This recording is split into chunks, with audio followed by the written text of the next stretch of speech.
Bobby Green loses again on a knockout. Yeah, yeah, yeah. Right? He lost to Jalen Turner. He got submitted by Patty.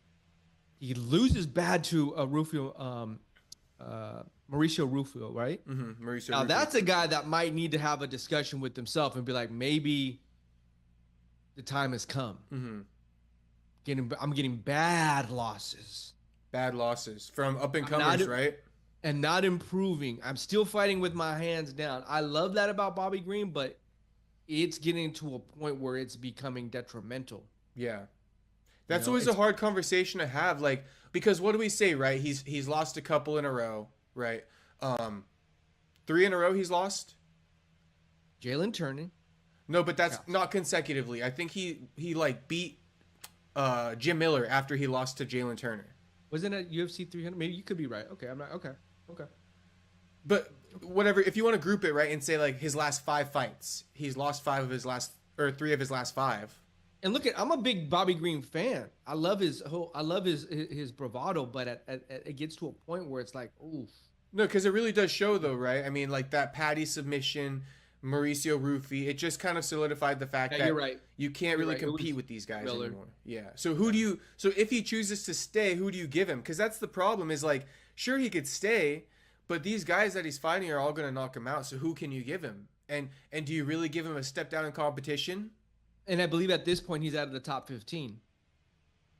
Yeah, I don't know. I think the rankings came out. Is he out? Yeah, I'm pretty sure he's out. Okay. Jalen Turner is out, and Ignacio's in. Grant Dawson's now in. It's gonna be it's a new time for the lightweights right now. Yeah. You got the guy that beat Ribovics. That dude's fucking a beast. Joe Alvarez is a beast. Grant Dawson, I mean, he's kind of trying to get his name back out there. Right. Yeah, shout out to Bobby Green. He said he'll be back. But this game is so hard because once you start losing, there's not really much fights for you. Here's my thing. I just wish Bobby took it seriously. And when I mean like not fight with your hands down, look at footage of how your fighter is going to how he fights. He says he doesn't do any of that. And a part of me respects that. It's like, oh, that's the dog in you, right? But at the highest level, those are the things you have to do if you want to be a champion. Yeah. I get it. You're a fucking fighter at heart, bro. Like, you don't give a fuck. I get that. Hey, more power to you, homie. Shit. And I think a lesson to be learned is that, listen, guys, I know that maybe not being a champion is for everybody, right? I guess that because, you got the Kevin Hollands out there, the Bobby Greens. But at the same time, like, what do you expect to happen if once you start to fall off? Like, you're going to be getting knocked out bad because this whole time you weren't even aspiring to be like a champion, the best in the world.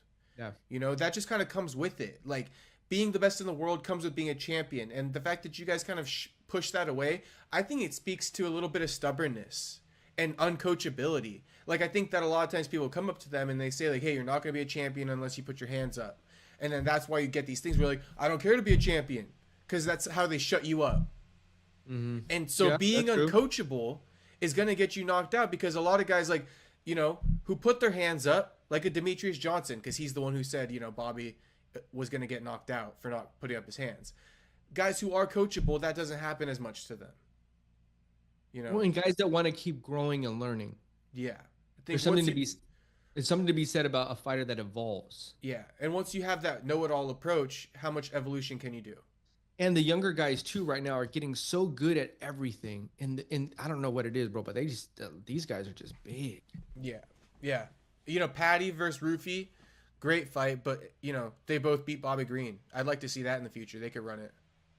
Well, I mean, if Patty gets past Chandler, yeah, and he's still undefeated, I mean, he's gonna become he's a problem. Yeah.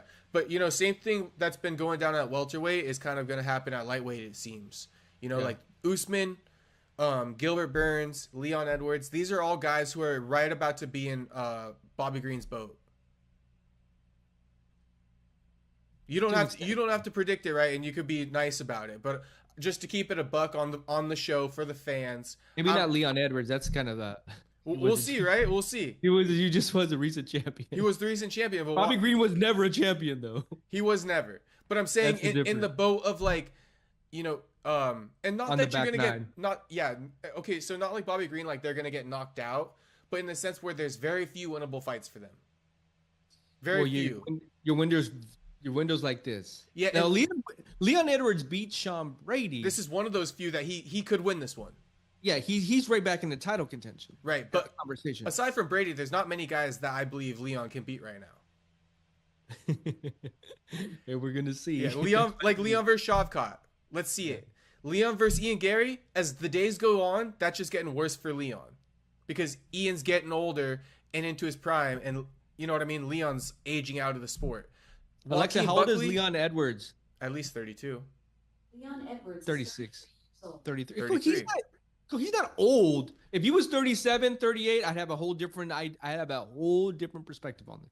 You still got 3 years left. We're gonna see, but also, you know, when did he beat Usman? You know, Usman was Usman is now like 37, but Usman's been falling off for years. Mm-hmm. So we'll see.